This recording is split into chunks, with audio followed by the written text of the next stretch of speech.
el 3 de octubre del 2020, Su Santidad Francisco I presentó la tercera de sus encíclicas en el curso de este ejercicio pastoral al frente al gobierno de la Iglesia Católica.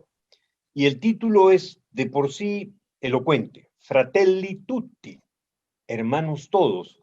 Y en víspera de la festividad del recuerdo de San Francisco de Asís, en quien él también se inspira, viene pues a revelarnos, ¿no?, el valor de la fraternidad, el valor de del ser humano en una sociedad que parecería pensar solo en términos de consumo y observar al eje, al centro de esta existencia nuestra, solo como un consumidor, solo como un factor más en una ecuación que se reduce a términos económicos, pero como bien lo señalaba hace unos instantes el doctor David Torres, de esos lemas antiguos de libertad, igualdad, fraternidad, distintas orientaciones políticas fueron asumiendo una en detrimento de la otra, pero casi todas olvidaron esta importancia de la fraternidad. Y esta noche, tener nosotros la oportunidad de escuchar no solo al rector de la Universidad Católica de Los Ángeles, de Chimbote, doctor en Derecho Canónico por la Pontificia Universidad Gregoriana en Roma. Él es también doctor en Educación y está trabajando un doctorado en Bioética en la Universidad de la Anáhuac de México. Tiene pues una experiencia directa, inclusive es uno de los evaluadores dentro del sistema universitario peruano en CINEACE. Unido a ello, la misión y la orientación de servicio del padre Juan como párroco justamente ahí en Chimbote, nos recordaba que había trabajado directamente con Monseñor Bambarén, de manera que hay una praxis, hay una visión académica, intelectual, pero también pastoral y sobre todo una capacitación en este significado tan importante de la tercera encíclica de Francisco, como es la visión de que todos, realmente todos los seres humanos, somos hermanos. Padre Juan, sea usted muy bienvenido. Estamos todos en la Unidad Democrática del Centro interesadísimos en escuchar esta visión y esta presentación de usted en esta noche en el foro del Demócrata del Centro. Lo dejamos en el uso de la palabra y le reiteramos en forma anticipada nuestra gratitud por esta presencia suya entre nosotros. Tiene usted la palabra, Padre Juan. Muy buenas noches, es un gusto compartir con ustedes ese tema muy interesante de la encíclica del Papa. Ya me siento como que en familia en realidad, y quiero saludar muy de veras al doctor Alberto Borea Odría, que me invitó a participar, a ustedes que están aquí, diríamos, en el panel, y a todos los que nos siguen en el Facebook, gracias a estos medios que la inteligencia humana nos ofrece, y nos permite estar interconectados y compartir temas como el que vamos a ensayar hoy día. Entonces, les agradezco muchísimo y voy a empezar a compartir el tema Fratelli Tutti. Ya, bien, como bien ha explicado Carlos Alberto, la encíclica del Papa, la tercera, el nombre como lo ha manifestado muy bien, es elocuente, Fratelli Tutti.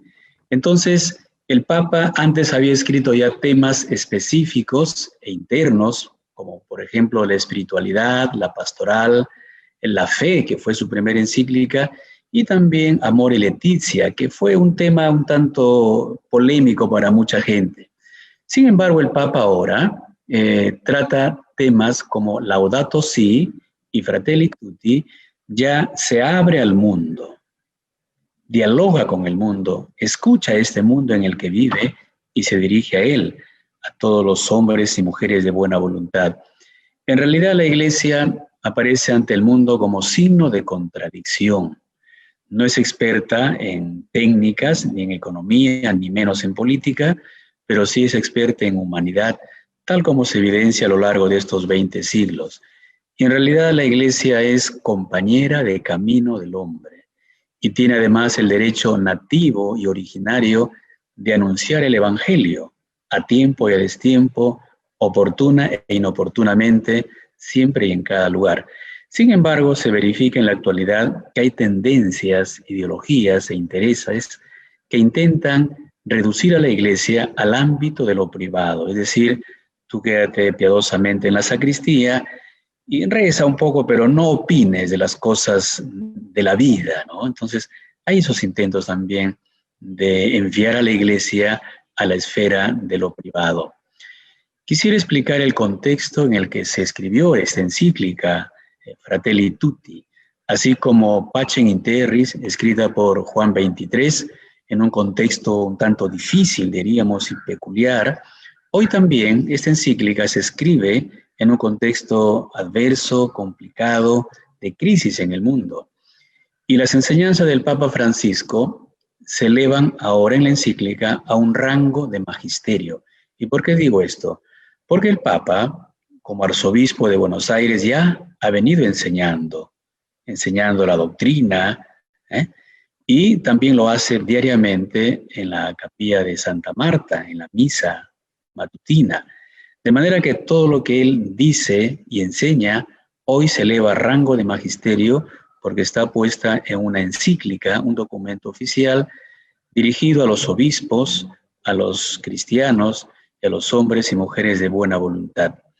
Y en realidad, la síntesis, diríamos, de la encíclica, podríamos intentar reducirla en esta frase: de ver a la persona, no con quién voy a competir, sino a quién debo amar. Fíjense, mira a la persona, a quién debo amar y no con quién debo competir. Si la Laudato Si, que sabemos que se inscribió en el 2015 y también fue un tema, diríamos, muy interesante porque habla de la ecología integral, si la Laudato Si se inspiró en el patriarca ortodoxo Bartolomé, pues Fratelli Tutti fue inspirado, diríamos, en el imán de Al-Azhar. Eso demuestra, por un lado, la humildad del Papa y por otro lado, un corazón abierto, un corazón sin fronteras, que ciertamente hay una identidad cristiana, pero que él mira a la persona humana. No le importa en ese caso si es musulmán, judío u ortodoxo. Es una criatura de Dios y somos hermanos, fratelli tutti. Y hoy hay una crisis de la globalización. La globalización ciertamente tiene sus aspectos positivos, ¿no? El mismo hecho de ahora estar conectados o interconectados o de ver un evento en vivo y en directo que sucede al otro lado del mundo, nos permite interconectarnos y mirar, diríamos, al mundo como la casa común, como la aldea global, pero también la globalización tiene sus dificultades, diríamos, ¿no? Por ejemplo, cuando intenta homogeneizar al mundo, es decir, que todos pensemos igual, que todos, yo siempre exagero un poco diciendo, nos pide que todos nos peinemos igual, o sea, quiere hacer una cultura monolítica que lesiona, diríamos, la identidad de los pueblos, no solo originarios, sino de las civilizaciones y las identidades de cada nación. Ciertamente, creo yo, debemos valorar nuestra identidad, pero por otro lado estar abiertos al mundo, porque somos familia, ¿no? Somos una nación hermana y, como dice el nombre de la encíclica, todos somos hermanos. También hoy se verifica el enfrentamiento entre los bloques, Estados Unidos, China y Rusia. Recordemos hace poco ese conflicto entre China y Estados Unidos por la tecnología, el 5G, y así. Hay muchos aspectos que enfrentan, diríamos, a estos bloques. Y hay continuas guerras, el terrorismo religioso, configuran un mundo altamente inestable, listo para estallar, listo para estallar. Y Francisco quiere expresar un sueño de una fraternidad renovada, una fraternidad renovada, como bien nos decía nuestro amigo al inicio de la conversación, ¿no? Se ha ponderado la libertad, ¿no? Pero la fraternidad como que ha quedado ahí inconclusa o una tarea pendiente. Entonces el Papa quiere concretizar ese sueño de la fraternidad renovada entre los pueblos y las personas, y una fraternidad que no solamente sea religiosa, sino también política, económica y social. Y toda esta enseñanza del Papa está en sintonía con el Concilio Vaticano II, que entiende a la paz no como la mera ausencia de guerras, donde no hay bombas ni disparos. La paz tampoco es aquella que nos ofrecen los cementerios, donde todo es quietud, sosiego, inercia. Tampoco la paz es aquella de las aguas estancadas, donde todo aparentemente es sosiego y tranquilidad, pero debajo subyace un olor fétido y de muerte. Tampoco la paz es el equilibrio estratégico de dos fuerzas antagónicas que sin dispararse mantienen en vilo a la humanidad. Recordemos la famosa Guerra Fría, ¿no? Entre estas dos naciones poderosas, que ciertamente no había disparos, pero que mantenía a la humanidad en zozobra. Pues esta no es la paz. La paz es la que brota del corazón, que ama y perdona. Brota del amor, diríamos, que se tiene a los hermanos. Es fruto del Evangelio y es una fuerza dinámica. No es pasiva, sino pacífica, ¿no?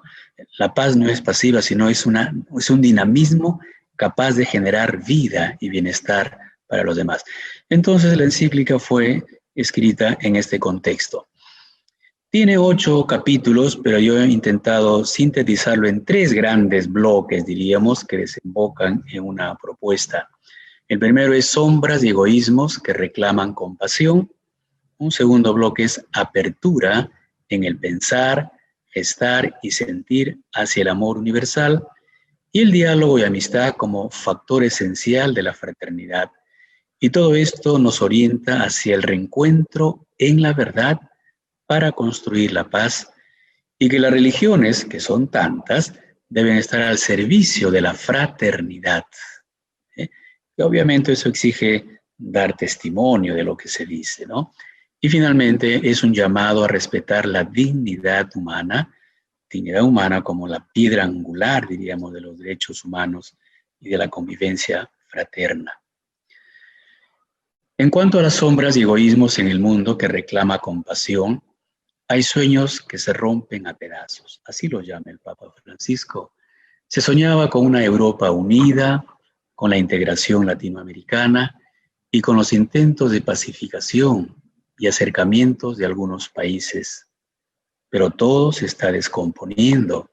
La ONU, la Unión Europea, el vínculo entre Estados Unidos y Europa.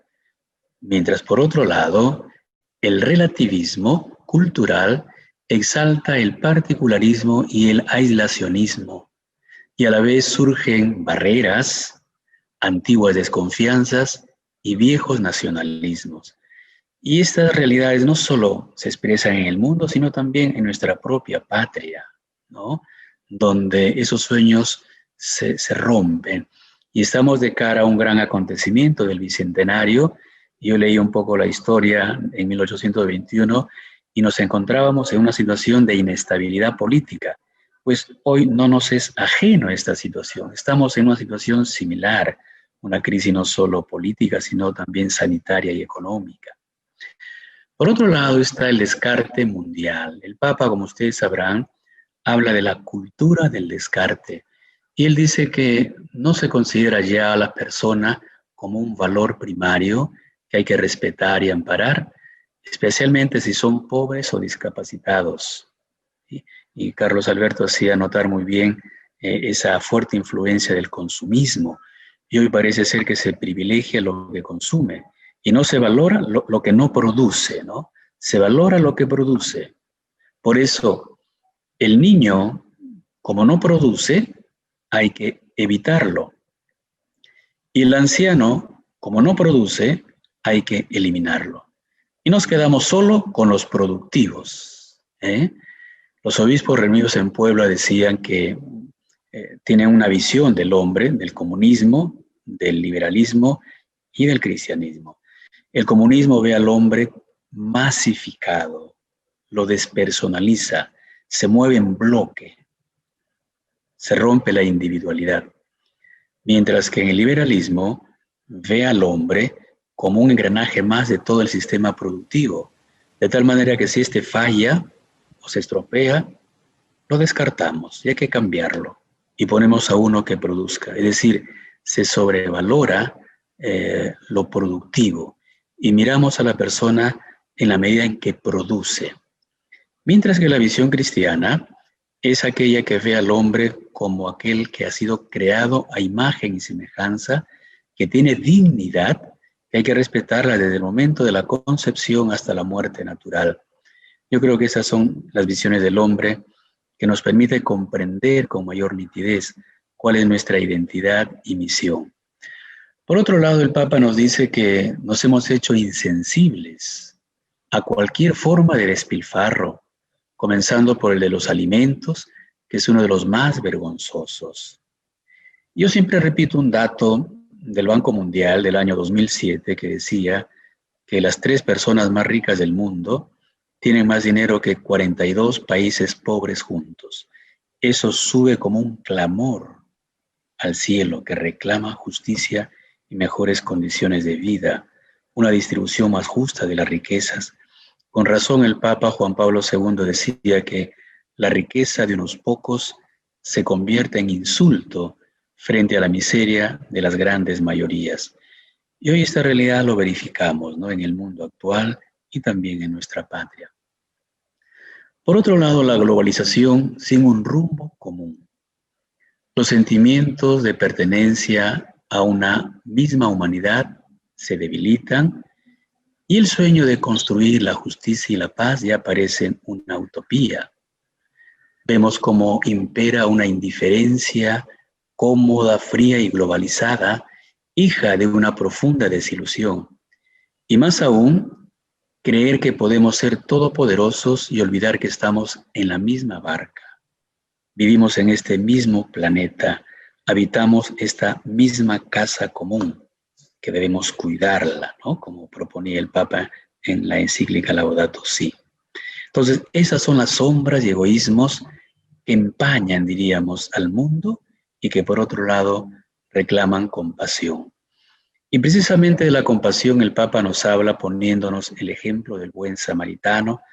Es muy conocida esta parábola, donde un hombre es apaleado, golpeado por unos malhechores, pasa un levita, que es un hombre, diríamos, bueno, piadoso, equiparándola a los tiempos modernos, aunque las comparaciones son odiosas, pero nos permite graficar la realidad. Podría ser aquel hombre bueno, cristiano, de misa dominical, piadoso, pero que al ver al abatido, al maltratado, se hace el disimulado y sigue su camino. Luego pasa el sacerdote, seguramente ocupado en sus rezos, en sus propias cosas, también se hace el disimulado, mira a otro lado y pasa de frente. Y por fin pasa un samaritano. Un samaritano es aquel hombre que para los judíos no era gran cosa, ¿no? Como para hoy decir ese hombre viene delante, si lo queremos juzgar con criterios economicistas o consumistas, no vale la pena. Pues ese hombre tiene una mirada distinta, una mirada compasiva. Y la compasión no significa decir pobrecito, es padecer con compasión, padecer con, o sea, padecer con aquel que está ahí triturado a golpes. Y ese samaritano tuvo compasión, le ayudó, pagó al hotelero, y le devolvió, por llamarle así, la vida, ¿no? Entonces la compasión con el prójimo no tiene fronteras. El amor que rompe las cadenas y tiende puentes. Esa es la auténtica caridad. Hoy vemos que hay países que hacen bloques, ¿no? Menos mal cayó el muro de Berlín, que ya resultaba vergonzoso. Sin embargo, hoy se siguen construyendo bloques, no muros, como entre Israel y Palestina, Estados Unidos y México. Y hay otros bloques invisibles también, que son tan gruesos e impenetrables como esos construidos enormemente. Entonces, el amor crea cadenas y puentes, ¿no? No bloques, ¿no? Ni menos muros. Y también la encíclica nos llama a recompensar y a interpelar. Aquí hay una pregunta. ¿Con quién te identificas en esta parábola del buen samaritano? ¿Con el hombre golpeado, con el levita, con el sacerdote, con el samaritano? Es una pregunta cruda, directa y determinante. Tal vez no la podamos responder ahora, pero que sea como una pauta para reflexionar y preguntarnos ¿a cuál de ellos te pareces? ¿A cuál de ellos me parezco yo realmente? Al amor no le importa si el hermano herido es de aquí o es de allá. Fíjense, a mí me tocó estar en Roma, viví en una parroquia, había gente buenísima, gente piadosa, de misa diaria incluso, y un día visité a una de esas señoras y me decía, padre, yo estoy de acuerdo con todo lo que dice el Papa Juan Pablo II en ese entonces. Todo lo que dice el Papa estoy de acuerdo, excepto cuando nos habla de acoger al inmigrante. Bueno, claro, los inmigrantes que llegan a Italia normalmente son musulmanes, en fin. O sea, claro, nos gusta un cristianismo un poco así más accesible, diríamos, más permeable, más a nuestra medida. Y tendríamos que vivir el cristianismo de manera radical, en su sentido genuino, ¿no? Y por eso, el que quiere vivir el cristianismo tiene que estar dispuesto a correr los mismos riesgos que asumió Jesucristo. Y sabemos cómo terminó él. Nosotros hoy nos acostumbramos a mirar para el costado, a pasar de lado, a ignorar las situaciones hasta que éstas nos golpean. Y de lo que estoy convencido es que la vida tarde o temprano nos toca el corazón.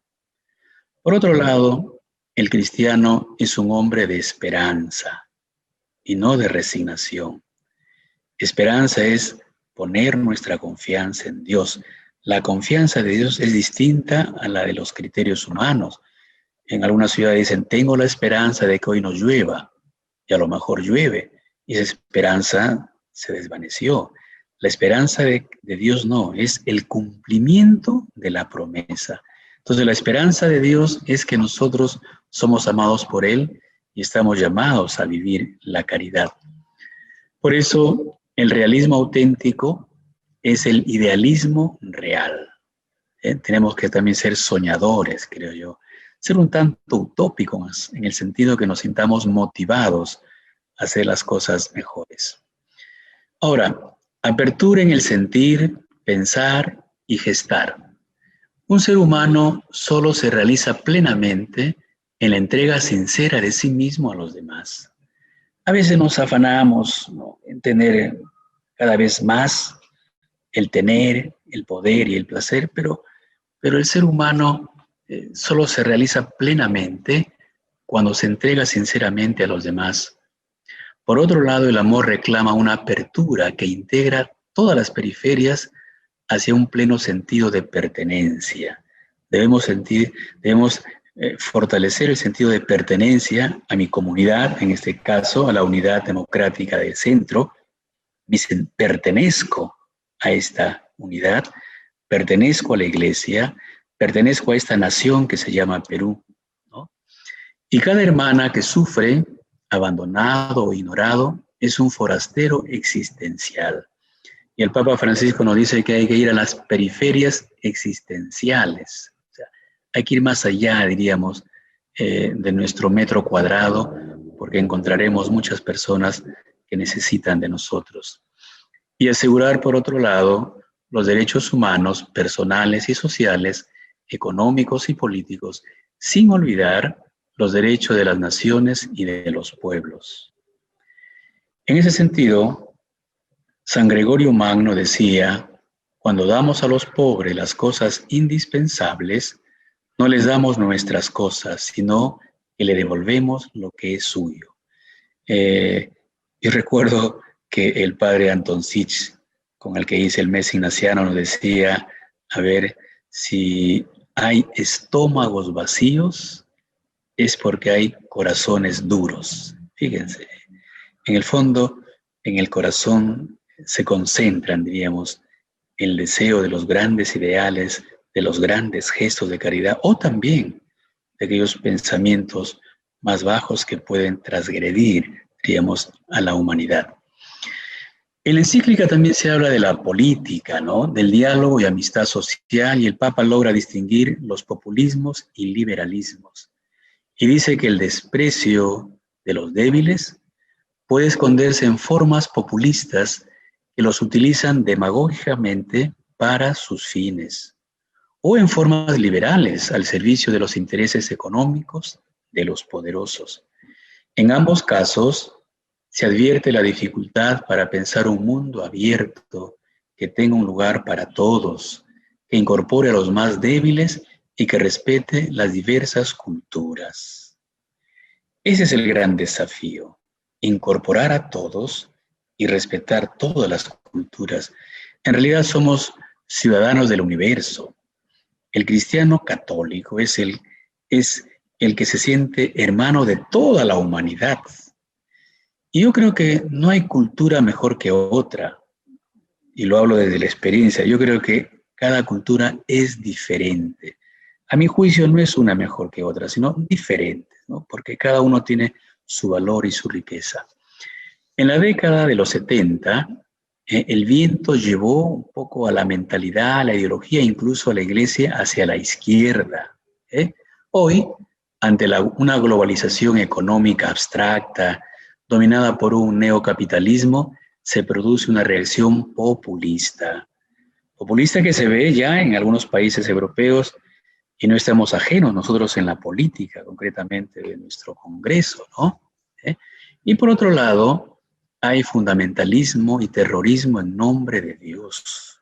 Eso es muy grave, ¿no? Muchos se inmolan creyendo que conseguirán la salvación, o sus actos, que los consideran heroicos, sirven a su causa, ¿no? Hay un terrorismo, diríamos, en nombre de Dios, dado en un fundamentalismo a veces fanático, que genera una honda crisis en la humanidad. Y la caridad es esencial. Hoy día yo hablaba con mi obispo y le decía: Monseñor, en realidad, si nos ponemos a pensar, la humanidad hoy recuerda a aquellas personas que se han destacado precisamente por su compasión, por su caridad y por su misericordia. ¿Quién no conoce a San Francisco de Asís? ¿Quién no conoce a Madre Teresa de Calcuta? Son personas que han impregnado, diríamos, la caridad, la misericordia. Y la misericordia es como una expresión que nos aproxima, diríamos, a Dios mismo.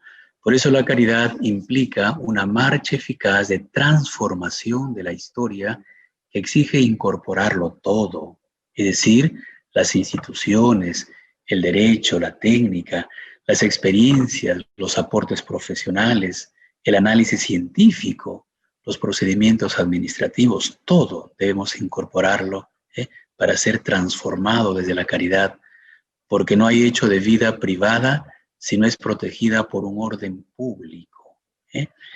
Y un hogar cálido no tiene intimidad si no es bajo la tutela de la legalidad, de un estado de tranquilidad fundado en la ley, con un mínimo de bienestar, asegurado por el trabajo, los intercambios comerciales, la justicia social y la ciudadanía política.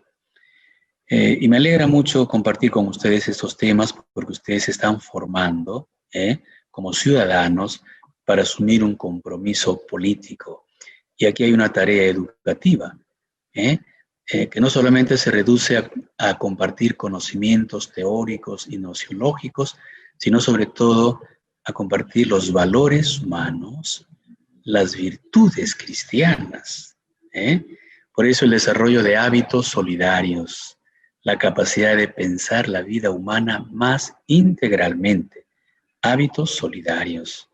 Por otro lado está la hondura espiritual. Hacen falta para dar calidad a las relaciones humanas. Hemos sido ahora testigos de este flagelo humano llamado pandemia, donde un pequeño elemento deforme de la naturaleza llamado virus ha puesto en vilo a la humanidad. Y claro, los que estaban sin esa hondura espiritual los ha debilitado, y ya se les terminó las ilusiones. Yo creo que hace falta tener una hondura espiritual, o sea, una roca sólida, una base fundamental, que aunque vengan los huracanes más fuertes, nos encuentre bien plantados espiritualmente. Eso es muy importante, tener la hondura espiritual. Claro, en los criterios actuales como que no va lo político con lo espiritual, ¿no? Y hablar de espiritualidad como que resulta ya extraño, ¿no? Bueno, por otro lado, que la sociedad misma reaccione ante sus inequidades, sus desviaciones, los abusos de los poderes económicos, tecnológicos, políticos o mediáticos. Hay una tarea educativa, diríamos, de formación política también en los ciudadanos. Ahora quisiera hablar un poco de la presencia de la Iglesia, porque el Perú es un país mayoritariamente católico, ¿no? No es confesional, pero tampoco, diríamos, es laico, es en el sentido que quiere prescindir de la religión, ¿no? Es un país de laicidad, donde se respeta la autonomía y la independencia y la mutua cooperación. La Iglesia, desde los orígenes, empezó siendo perseguida, ¿sí? Era el tiempo de los martirios, de las persecuciones, de los testigos de la Iglesia. Era perseguida, había derramamiento de sangre. Luego, con el tiempo, la Iglesia fue tolerada, ¿no? Y terminó siendo protegida. Ha habido, fíjense, una evolución en esto, ¿no? Yo preferiría, honestamente, que tengamos una iglesia perseguida, porque ahí es donde surge la oportunidad para dar testimonio, ¿no? La iglesia debe ser fiel a su misión, anunciar la verdad y ser profética, No debe perder su esencia, ¿no? Pues anunciar a tiempo y a destiempo, oportuna e inoportunamente. Un gran teólogo, Hans Urs von Balthasar, decía que el cristiano del siglo XXI, es decir, nosotros, o somos místicos o no somos nada. Fíjense, la exigencia nos pide ser místicos en el sentido, no ser cucufatos, sino ser piadosos, reconocer la presencia de Dios, fiarnos de Él, reconocer que Él es el que todo lo puede, ¿no? A pesar de las adversidades más grandes. Yo mismo ahora estoy asumiendo una adversidad grande en la universidad y me pone a prueba toda esta confianza en Dios. Entonces la iglesia empezó siendo perseguida, luego fue tolerada y terminó siendo protegida. Creo que debemos volver a nuestras raíces y creo que ahora América Latina y la iglesia concretamente va a tener que asumir un tiempo muy difícil porque surgen nuevas ideologías. Yo respeto un poco la política, pero hoy tenemos, por ejemplo, un gabinete que se respeta, desde luego, pero veo que, y se respeta sus opciones y su ideología, pero pienso yo que se debe tener en cuenta también, dado que es un país mayoritariamente católico, que se respete un poco esto, ¿no? Más bien ponen agnósticos que se respeta, no es que estoy en contra, hay libertad religiosa, pero que un ministro diga que el curso de religión no ayuda a la conciencia crítica de la nación peruana. Yo creo que tiene una mirada miope de la realidad. No se puede, no es que no se puede decir. O sea, no, es una concepción, me parece, limitada, errónea, ¿no? Pero son las tendencias actuales y estamos viviendo esta época. Luego, el poder de la Iglesia. El poder de la Iglesia radica en la credibilidad. Ese es el único poder de la Iglesia. Tenía el poder directo, el poder indirecto y el poder directivo. En el medioevo, la Iglesia tenía el poder directo en lo espiritual y lo temporal. El Papa coronaba a los reyes, ¿no? El Estado era el brazo secular de la Iglesia. Es el poder directo. Luego pasó a un poder indirecto, donde se distinguía entre lo espiritual y lo temporal, es decir, entre el sacerdocio y el reino, y se veía cuál era su unión y su jerarquía. Esto ya se da en el Concilio de Trento, siglo XVI, 1532-45. Y a partir del Concilio Vaticano II, el poder directivo, es decir, la Iglesia ofrece las directrices y los principios para que se rija en el mundo. Por ejemplo, el Papa Francisco escribió Laudato Si. Los presidentes de las naciones o los jefes de grandes corporaciones dicen, no, esa encíclica a mí no me va. No solamente eso, sino va contra mis intereses y por tanto no obedezco, aunque sea el Papa. O sea, hoy la Iglesia tiene un poder directivo, no tiene un poder directo ni indirecto, sino directivo, es decir, da las directrices, el que quiere las acoge y el que no las rechaza.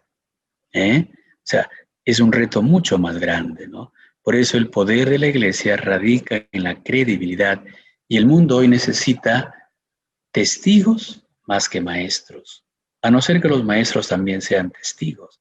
El testigo es aquel que testifica con su propia vida. En realidad, mártir significa testigo. Estamos llamados a ser en este mundo contemporáneo mártires, diríamos, de la fe, de la caridad, ¿no? La mejor política.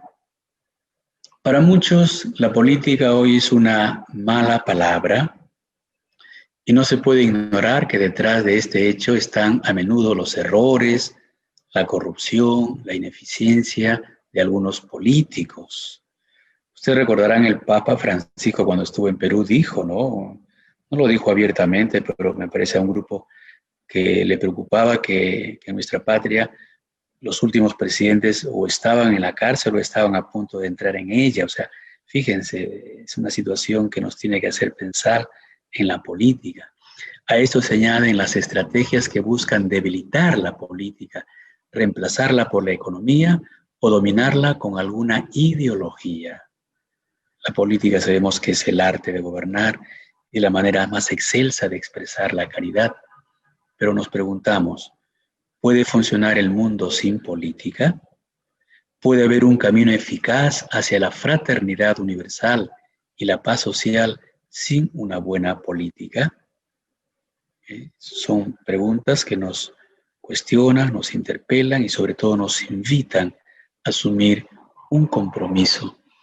Necesitamos, dice el Papa Francisco, una política que piense con una visión amplia y que lleve adelante un replanteo integral, incorporando en un diálogo interdisciplinario los diversos aspectos de la crisis. Interdisciplinario. Dice el Papa, pienso en una sana política, capaz de reformar las instituciones, coordinarlas y dotarlas de mejores prácticas que permitan superar presiones e inercias viciosas. La política. Ya estamos de cara al bicentenario y creo que se han cambiado muchos modelos y estructuras y regímenes políticos. Creo que hace falta cambiar el corazón humano, el corazón, es decir, que se produzca allí, diríamos, un cambio sustancial, por llamarlo así, ¿no? Donde se trabaje en defensa de la vida, procurando el bien común, la solidaridad, la subsidiariedad, que son principios, ¿no? De la doctrina social de la Iglesia. no se puede pedir esto a la economía, ni se puede aceptar que ésta suma el poder real del Estado, la economía. Y parece ser que domina la economía y algunos están convencidos que tendría que ser así, la economía. Yo mismo ahora estoy asumiendo, como le decía, un reto grande, de verdad. Y mi concepto de los bancos, no sé, creo que han sido diseñados exclusivamente para ganar dinero y a veces de cualquier manera. Lo digo desde la experiencia, de verdad. Es lamentable esto, pero esos son los criterios que predominan, ¿no? En la vida actual, ¿no? Y veo que también hay muchos que van a estudiar a grandes universidades donde obviamente se genera ese tipo de pensamiento y creen que es lo último, el non plus ultra, y vienen a sus respectivos países y quieren aplicarlo porque piensan que es lo mejor. No, no necesariamente, ¿no? Se tiene que contemplar también la realidad de cada país. Por eso la política no debe someterse a la economía y esta no debe someterse a los dictámenes y al paradigma eficientista de la tecnocracia. Es interesante leer la encíclica. Yo les invito a leer esta encíclica. Finalmente, la encíclica nos ofrece y nos presenta una misión para la humanidad: recomenzar desde la verdad. La verdad es una compañera inseparable de la justicia y de la misericordia. Y las tres juntas son esenciales para construir la paz. La verdad, aquella que nos hace libres. Y la justicia, como decimos, la paz es obra de la justicia, decía Pablo VI. No puede haber paz si no hay justicia. Aquí no tendríamos que engañarnos, ¿no? La paz es obra de la justicia. Y cada violencia cometida contra un ser humano es una herida en la carne de la humanidad. En las guerras creo que no hay ganadores ni perdedores. Pierde la humanidad, pierde la condición humana, se degrada más. Y no solo hablo de guerras así transnacionales, guerras en todos los niveles. Por otro lado, el Papa nos invita a ser artesanos y constructores de la paz. Artesanos, trabajar, con las manos, trabajar y construir la paz. Una verdadera paz solo puede lograrse cuando luchamos por la justicia a través del diálogo, la reconciliación y el desarrollo mutuo. Y esta es una tarea que no da tregua y que exige el compromiso de todos, sin excepción. Todos estamos llamados a colaborar. Por otro lado, la encíclica también habla de las guerras, de la pena de muerte y la migración, que se puede ahondar en otro momento. Y esa encíclica representa, un autor decía, la piedra poderosa en el pantano de las ideas, de la política y también de una fe estancada, porque la fe como que se está adormecida, ¿no? Está allí postergada, está en stand-by tal vez, ¿no? O sea, hace falta revivir esta fe que nos identifica como cristianos. Finalmente, podemos sintetizar en estas 4 ideas: de la fraternidad religiosa, nos dice el Papa, puede surgir una fraternidad universal, una nueva cultura, la cultura del encuentro. Si no hay una verdadera o una verdad trascendente, no hay un principio seguro que garantice las relaciones justas entre los hombres. Hoy, como que se desprecia lo trascendente, ¿no? Y valoramos solo lo cuantificable. Incluso yo en la universidad veo que la gente privilegia hacer tesis más cuantitativas que cualitativas, como que pareciera más interesante lo que se puede cuantificar a través de las estadísticas, que está bien, pero también hay que ir por lo cualitativo, por lo que nos despierta la vida hacia la trascendencia. Recordemos que la razón y la fe son las 2 alas del espíritu humano que aspira a encontrar la verdad. Entonces nosotros estamos llamados a buscar la verdad. Y hay algo que siempre digo, que hay gente que busca petróleo, otra gente busca piedras preciosas, otra buscan diamantes o cosas que les interese, y está bien. Los cristianos estamos llamados a buscar la verdad. Tal vez no sea tan rentable como buscar petróleo o piedras preciosas, pero es lo que da plenitud a la vida. Entonces, no podemos ocultar que si el Evangelio deja de vibrar en nuestras entrañas, habremos perdido la alegría que brota de la compasión. Y el sueño del Papa Francisco es de una nueva fraternidad en un mundo destrozado. Tiene sus raíces en el amor del Evangelio. Y para nosotros la fuente de la dignidad y la fraternidad está precisamente en el Evangelio de Jesucristo, porque somos cristianos y intentamos seguirle a Él cada vez más de cerca. Bien, eso es lo que yo quería compartir con ustedes. Espero que haya podido ser útil para la reflexión. Muchísimas gracias. Padre Juan, nos ha llenado esta noche de varias perlas preciosas. He estado tomando apuntes de varias de sus reflexiones y realmente me parece muy buena, sobre todo de esta, ¿no?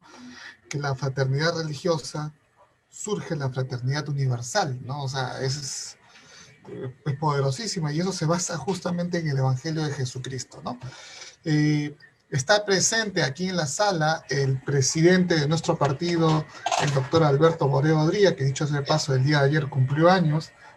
Ayer los hemos saludado mucho, ¿no? Así que vamos a darle el uso de la palabra al doctor Alberto Boreo Odría, que quiere estar deseoso de saludar al padre Juan, ¿no? Gracias. Bueno, muchas gracias, David, y muchas gracias al padre Juan por esta magnífica exposición. Y yo lo primero que quisiera pedirle es que nos haga el inmenso favor de dejarnos esa exposición, si fuera posible ahora mismo, porque a nosotros nos interesa incorporar pensamientos no solamente inteligentes, sino creyentes. Nosotros como la mayor parte de los peruanos somos gente de fe. Estoy seguro que en la Unidad Democrática de Centro la mayoría somos cristianos, católicos muchos como yo, pero también tenemos a nuestro secretario general que es obispo mormón, por ejemplo, y muchas personas también que pertenecen a distintas, digamos, interpretaciones del cristianismo. Y para nosotros eso es verdaderamente muy rico, como también es rica la participación de las personas que entienden a Jesús como persona ejemplar y nos ayudan precisamente a tratar de encontrar lo que usted ha dicho y que a mí me parece fundamental y que es una tarea también del político. El político que se forma, el político que se prepara, y usted lo ha dicho del cristiano, tiene la obligación de decir la verdad oportuna e inoportunamente. Es decir, no tienes que hacerle concesiones, entre comillas, a lo políticamente correcto. Y eso verdaderamente es algo de lo cual hemos adolecido en los últimos años, donde lo que se está buscando es más la aprobación de los que escriben en los periódicos o los que hablan en la televisión, que de lo que brota del corazón, de lo que usted mismo ha señalado, aquella razón y fe que son las que le ponen alas precisamente a la verdad. No quiero abusar de la palabra hoy día porque todos nuestros oyentes y seguidores, tanto en el Zoom, que es como nuestra sala privada, sino fundamentalmente en el Facebook Live, donde nos siguen miles de personas semanalmente, y va usted seguramente a escuchar muchas intervenciones de ellos. No han venido a escucharme a mí, sino a escucharlo usted y a escuchar sus reflexiones sobre esta encíclica que es palabra que nos da vida, vamos a decir, ¿no es verdad? Y nosotros efectivamente, todos desde nuestra posición confiamos en el Señor y confiamos en quienes no están, quienes son más agnósticos, pero que también quieren un partido político basado en estas cualidades que usted ha señalado, que parten de la caridad, que no parten de corazones duros, para que no haya estómagos vacíos, pues lo que quieren es escucharlo a usted. Así que yo le voy a pedir a David Torres, que es nuestro secretario general, y usted ya escuchó a Carlos Alberto Irigoyen, que es el jefe de Relaciones Interinstitucionales del partido, que nos pueda dejar esta exposición, tal vez Renzo Marínez o alguien que está en la parte técnica, recogerla y pasarla inmediatamente mañana para poder tenerla y empezar a reflexionar a la luz de la lectura de Fratelli Tutti, también las reflexiones que un rector de una universidad católica peruana hace respecto al pensamiento del Papa Francisco. Muchas gracias a todos los que nos están siguiendo en el Facebook Live y adelante con las preguntas, David, que yo estoy seguro que como siempre tú conduces de la mejor manera esa estación y queremos escucharlo al Padre Juan. Muchas gracias, Padre. Si me permite, sí. Yo quiero agradecer muy de veras al doctor Alberto Borea, de veras porque me declaró un admirador suyo. Hace mucho tiempo lo sigo, de veras, y ha sido un gusto responder a esta invitación. Muchas gracias, Padre. David. Sí, Padre, tenemos una pregunta. En primer lugar, quiero rescatar, aquí en el chat del Zoom nos acompaña Salwa. Salwa dice, cuando uno se muere no se lleva nada, de acuerdo, que hay que tener mucho corazón. Yo soy palestina de Belén y eso es lo que aprendí siempre, a compartir en la vida, se dejan los buenos recuerdos y los buenos actos con Dios es todo, ¿no? Entonces, ante todo, como decíamos, aquí en el partido tenemos una multiculturalidad religiosa y justamente Crisanto Jesús Aguilar nos dice, Padre Juan, muchas gracias por su exposición. ¿Cómo expresar las enseñanzas del Papa en un país multicultural como el nuestro? Bien, sí, es una interesante pregunta. El Papa ya estuvo aquí en nuestro país. Yo creo que tenemos que valorar y respetar a la persona humana con todo lo que puede expresar su entorno. Yo soy yo y mi circunstancia, decía Ortega y Gasset. Yo creo que hay elementos comunes, y el elemento común es el respeto a la persona, el respeto. Puedo diferir en el credo y en la concepción política incluso, pero creo que el primer elemento es respetar. Por eso decía al principio, ver a la otra persona a quién debo amar y no con quién debo competir. Yo pienso, puede parecer esto un principio utópico, pero que esa es la exigencia del cristiano, respetar a todas las personas. Y además, en el tema religioso hay una ley aquí en el Perú de la libertad religiosa, ¿no? Que permite, diríamos, reconocer las distintas religiones y grupos religiosos y respetarse mutuamente. De manera que yo diría que el primer principio es respetar a la persona, mirarlo como tal y valorar también sus esfuerzos de todo orden. Entonces, pienso que debe ser el respeto ante todo y sobre todo dentro del ámbito de la libertad religiosa, respetar sus creencias, su modo de ser, su idiosincrasia, su cultura, ¿no? Eso, fundamentalmente, creo que es el respeto a la persona humana. Y es más, a Santo Tomás de Aquino le preguntaban, ¿dónde habita el Espíritu Santo? Y él decía, el Espíritu Santo habita en quien vive y dice la verdad. Fíjense, y hay gente que es católica y no dice la verdad, o a la inversa, hay gente que no es católica y dice la verdad, de manera que el Espíritu Santo no es un patrimonio exclusivo de una determinada religión, sino de aquel o de aquella persona que dice la verdad. Respondiendo a la pregunta, yo creo que se tiene que respetar. El principio elemental es el respeto a la persona humana. Gracias, Padre. Y Usted también habló justamente de que en estos tiempos, bueno, tenemos libertad religiosa, pero también hay una corriente, o sea, eh, todos los partidos hablan cuantitativamente cuánto debemos crecer, cuánto debemos hacer, pero un punto importante que usted dijo también es, pero muy pocos hablan de de lo cualitativo, ¿no?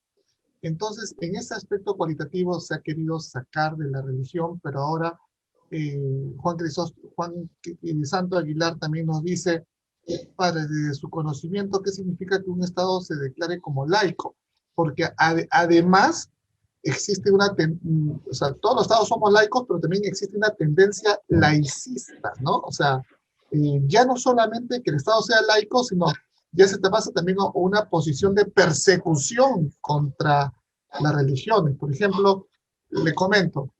Entonces, para usted, desde ese punto de vista, ¿qué significa que un Estado se declare laico? Gracias, una buena pregunta. Hay que distinguir aquí tres niveles. Una cosa es el Estado laico, laicidad y laicismo. Empecemos por el Perú. En la Constitución Política, en el artículo 50, dice que el Estado peruano reconoce a la Iglesia Católica como un elemento importante en la formación histórica, cultural y moral del Perú. Es decir, en el Perú se relaciona con la Iglesia Católica en un nivel de laicidad, es decir, de respeto y autonomía, de autonomía e independencia entre el Estado y la Iglesia y la mutua cooperación. Eso es la laicidad y que rige en la mayoría de países, concretamente en el nuestro, la laicidad. El laicismo, como bien tú decías, es una actitud beligerante del Estado contra la Iglesia que la persigue de manera soterrada o explícita. Y hay estados que son laicistas, Y el Estado laico es aquel que prescinde del factor religioso, es decir, al Estado le interesa a la persona en cuanto tal, no con sus manifestaciones religiosas. Y el único país laico históricamente es Francia, laico en su constitución, porque aquí tenemos que distinguir una cosa. La constitución lo dice, pero la mentalidad, la idiosincrasia y el modo de actuar es otra. Entonces, Francia es un país laico, porque así lo dice la constitución, pero veo que la gente respeta lo religioso. Por lo menos eso ha dejado entrever el presidente actual, ¿no? Otro país laico que me llama la atención es, según la Constitución, es Ecuador. Ecuador, un país laico que lo dice la Constitución, pero la gente no es laica, diríamos, en el sentido jurídico de la Constitución. Y el otro país laico también es México. En su artículo 3 de la Constitución decía que la educación en México es laica, pero ahora en su Constitución lo ha modificado en el artículo 50 y dice la nación mexicana es laica. Yo conozco solo 3 países laicos: Francia, México y Ecuador. Entonces, esa es un poco la distinción. El laico es el que prescinde del factor religioso. El laicismo es el que persigue a la Iglesia y la laicidad es el régimen de autonomía e independencia y de mutua cooperación entre la Iglesia y el Estado. Ahora, es cierto, hay tendencias, sobre todo en el Perú, logro percibir esto en algunos comunicadores sociales, en algunos políticos. Javier Díaz-Canseco lo pedí expresamente en la reforma constitucional del 2002, en ese proyecto, y hay muchos políticos, pensadores y periodistas que están reclamando un Estado laico para el Perú, ¿no? Y yo creo que el Perú no es un... Yo tengo un libro sobre esto cuyo título es el Estado peruano ni confesional ni laico. Es decir, ya no somos confesionales hasta la Constitución de 1979, ya somos de laicidad, pero tampoco somos laicos. Es decir, el Estado no puede prescindir del factor religioso de la mayoría de sus habitantes, ¿no? Porque el Perú tiene una población mayoritariamente católica, entonces no se puede prescindir de este factor tan importante, sobre todo que ha contribuido a formar una nación. Tengamos en cuenta que la Iglesia Católica preexiste al Estado peruano y le ayudó a constituirse como tal. Y la Constitución de 1979 y la actual reconocen a la Iglesia Católica como un elemento importante en la formación histórica, cultural y moral del Perú. Así es, gracias por la respuesta. Aquí uno de sus alumnos le está dando un saludo, Carlos Aranguri, dice: buenas noches, padre Juan, le saluda Aranguri Carlos, soy alumno de nuestra ULADECH, Los Ángeles, de la sede de Lima, dándole primero mi agradecimiento en darnos la oportunidad de lograr nuestro sueño de ser profesionales y decirles que los alumnos profesamos la fraternidad y el bien común, y un 80% de mi promoción somos católicos, y saldremos adelante, y cuente con nosotros, padre, para salir adelante. Así que tenemos muchos saludos acá que no puedo leerlos todos, usted me disculpará, pero Angelina Sorrentino nos dice: buenas noches, padre, los gobiernos populistas aprovechan las carencias de los más desasistidos, muchas veces los desvaloran con dádivas o limosnas.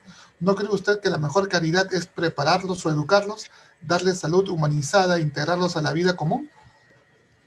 Desde luego, yo creo que hay que, aquí en la universidad, los fines o lo que perseguimos es formar personas, en primer lugar, formar personas profesionales competentes y cristianos comprometidos. Yo creo que la educación es fundamental para formar a la persona, para que se desarrolle en sus nobles ideales, en sus legítimas aspiraciones. Y la universidad es el centro del saber, el universo de las ideas, e intentamos desde aquí contribuir a la formación de las personas. Sí, yo creo que una persona bien formada tiene la capacidad para dilucidar en esta vorágine, diríamos, de propuestas políticas, y creo que la mejor manera es formándose, diría eso, ¿no? Y aprovecho, fíjense, ya que hablo de alguien de la universidad, nosotros, bueno, estamos en un proceso de licenciamiento. Somos la última universidad que falta licenciar por la SUNEDU. Estamos en eso, no estamos denegados, ¿no?, sino que se ha suspendido porque hay un problema de fusión con otra universidad, pero estamos en esa lucha, intentando lograr todos los indicadores de calidad para, Dios mediante, lograr el licenciamiento que es tan anhelado por nuestra universidad. Sí. Ok, padre, buen mensaje para los alumnos y tranquilidad para ellos. Ahora tenemos unos comentarios aquí desde el Facebook Live, padre. Dice Rafael Vera Mascaro, nos dice: cuando morimos, si nos llevamos una gran riqueza espiritual, de acuerdo a nuestra conducta, es la principal motivación de ser un ser humano consciente. Saludos, muy buena exposición, y saludos también para el doctor Alberto Borea. Nos saludan desde el Facebook Live. Mónica Prevate desde Arequipa nos dice: Dios está en este momento en medio de nosotros. En lo particular, siempre he pensado que el primer mandamiento debería ser: déjate amar por Dios. ¿Usted qué opina?, pregunta Mónica Prevate desde Arequipa. Bueno, yo me adhiero a que podemos sintetizar en la cruz. Yo siempre digo, en la cruz tiene dos maderos, uno vertical y otro horizontal, ¿no? El vertical nos comunica con Dios, esa relación con la trascendencia, comunicarse con Dios, nuestro Padre. Y el horizontal es el que nos permite comunicarnos con nuestros hermanos, relacionarnos con ellos, servir a ellos. De manera que la cruz logra sintetizar, diríamos, el compromiso cristiano. Y no hay resurrección sin cruz. La cruz es inevitable a la condición humana. Fíjense, aquí quiero detenerme en lo que decía el Papa Benedicto XVI, que logré comprender recién allí, que el dolor es parte de la existencia humana. Lo podemos disimular, atenuar, saltear un poquito, pero jamás podemos quitarlo de la vida, porque es parte de la existencia humana. Entonces, frente a este dolor hay que saber sufrir. Saber sufrir significa reconocer que el dolor tiene un valor redentor, que nos purifica, que nos hace crecer y madurar, y que tiene un valor salvífico. Entonces sí, debemos experimentar el amor de Dios. Nadie da lo que no tiene. Si nosotros no nos sentimos amados por Dios, no podríamos ofrecer ese amor a los demás. Yo creo que es muy pertinente lo que dice la señorita. Privat, creo que era, ¿no? Sí, Mónica Privat. Claro, y como decía, en esa misma línea, ¿no? Como decía Khalil Gibran, mientras más profundo sea tu dolor, más felicidad podrás contener, ¿no? Entonces, interesante.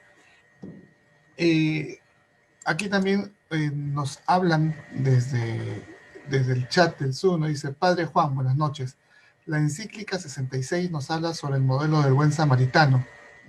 Y en su parte final hay una frase que me llama la atención. La vida no es tiempo que pasa, sino tiempo de encuentro. ¿A qué nos insta el Papa Francisco con esta frase?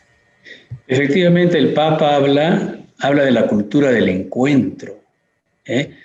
O sea, encontrarnos con el hermano, encontrarnos, porque hoy hay una indiferencia muy marcada, ¿no? Entonces, el Papa quiere llamar al encuentro personal, profundo e íntimo con las personas. Puede parecer una utopía esto, pero yo creo que el Papa invita al encuentro.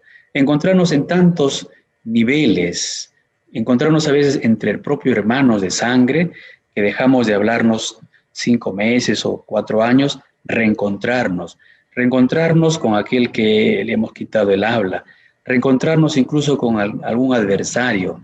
Es la cultura del encuentro en el que nos sentimos hermanos realmente. Solo podemos experimentar esa fraternidad encontrándonos con el otro.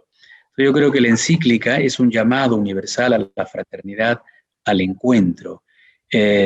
No mirar en direcciones opuestas, sino en una única dirección que nos lleva a ese encuentro personal, profundo e íntimo. Padre, usted en parte de su alocución, usted indicó que la política es una forma más elevada de demostrar la caridad. ¿Podría ampliarnos un poco sobre eso? Sí, bueno, eso lo dice el Papa. La política es la forma más excelsa de la caridad, porque, bueno, ustedes también son políticos, saben, tienen experiencia, ¿no? Es el arte de gobernar. Lo que pasa es que, y el gobierno significa eso, ¿no? En definitiva, es hacer la caridad, en definitiva. Lamentablemente se ha trastocado, como decía el Papa, a mí es una palabra que parece un poco mala ya en la historia actual, pero se ha trastocado su sentido genuino. La política debe estar orientada al servicio de los demás, del bien común, de la solidaridad y de la subsidiariedad, como decíamos, y en definitiva, a defender la dignidad humana, que juntando esos principios no hacen otra cosa más que la caridad, vivir el amor y la caridad. Entonces yo creo que eso, la política debe ser la expresión más excelsa de la caridad, en cuanto que el político debe estar consagrado al servicio de los demás y ofrecerlo con caridad, ¿no? No como un mero filantropismo, ¿no? El filantropismo lo puede ser también un ateo, ¿no? Pero la caridad implica entregar no solamente cosas, sino entregarse uno mismo. Y gracias a Dios tenemos grandes gobernantes a lo largo de la historia, ¿no? Gente que ha sido fiel a su conciencia y más aún se ha despojado de todo aquello que le impedía ser un auténtico político y ha sabido compartir con los demás.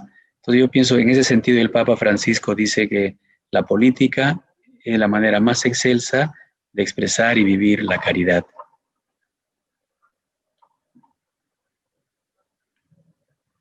Padre, para finalizar quizás las preguntas y antes de darle el pase al doctor Alberto Borea para que despida la estación, usted indicó, bueno, parte de la encíclica Fratelli Tutti indicó de que la política está siendo reemplazada por la economía o la ideología. ¿Nos podría explicar por qué el Papa denuncia esta desviación política, esta desviación de la conducción de las naciones por criterios económicos o ideológicos? Sí, bueno, eso lo podemos verificar. Yo veo que en todo lado vemos que va primando la economía La economía prima sobre todos los factores, ¿no? Ahora mismo cuando asumió el presidente Merino, la bolsa de valores dice, se desplomó, ¿no? Porque, o sea, genera un nerviosismo, o sea, pareciera que y eso no es que pareciera, de hecho, según mi percepción, es la economía la que marca la pauta de los destinos de un país. La economía tiene que estar al servicio del hombre y no el hombre al servicio de la economía, ¿no? La economía es ese arte también de administrar, ¿no? El arte de saber ofrecer lo mejor a la ciudadanía y a la nación. Pero se convierte como un monopolio, como alguien lo califica como un pulpo fosforescente, porque atrae lo mejor y a la vez lo atrapa en sus tentáculos y lo inmoviliza. Y todos pensamos que la economía es la panacea, y a lo mejor podemos diferir con mucha gente, ¿no? Pero yo pienso que en definitiva que la economía debe estar al servicio de la persona y no la persona al servicio de la economía. Y así yo creo que todas diríamos, las profesiones, las ciencias, porque debemos tener una cultura antropocéntrica, diríamos, donde se valore la centralidad de la persona humana, donde todos deben apuntar hacia la persona humana.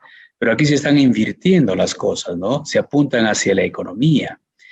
Ya te he dado esos datos, ¿no? Esos datos de las 3 personas más ricas del mundo, ¿no? Que tienen más dinero que 42 países pobres juntos. Fíjate, eso sube como un clamor al cielo. O sea, es la economía la que está marcando la pauta.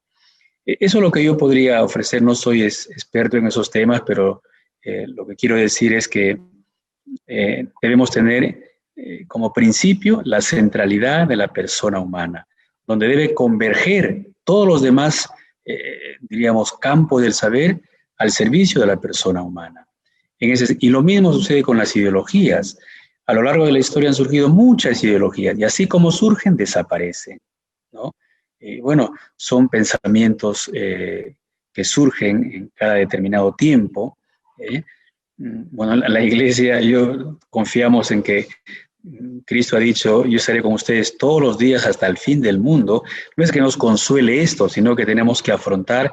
Y por eso yo decía en la locución, a América Latina le toca afrontar un tiempo muy difícil, donde se experimenta una influencia notable de una moral permisiva, de una ética de situación, donde vale todo, donde todo se permite. Y las ideologías, ¿no? Que se respetan, desde luego, pero creo que no hay que olvidar los principios elementales de la persona humana. Entonces, el Papa dice, no hay que hipotecar la política a la economía, y lo dice porque con conocimiento de causa, ¿no? La economía debe estar al servicio de la persona humana y no a la inversa. Ok, padre, muchísimas gracias por esas diamantes y perlas que nos ha arrojado usted con mucho cariño a lo largo de su exposición.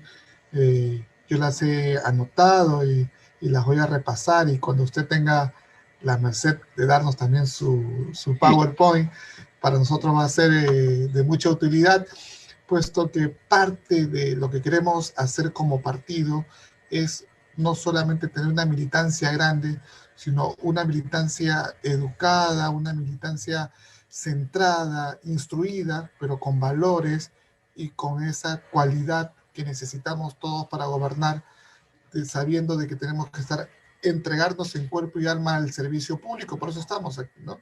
Entonces, voy a ceder la palabra al doctor Alberto Borrero Odría, presidente de nuestro partido, para que pueda despedir la reunión. Bueno, muchísimas gracias a todos quienes han participado en otro miércoles del Demócrata de Centro. Como ha dicho muy bien David, como ustedes lo saben, porque constantemente lo hacemos todas las semanas. La próxima semana estará el doctor Francisco Marcone con nosotros para compartir temas más sobre el punto de la educación.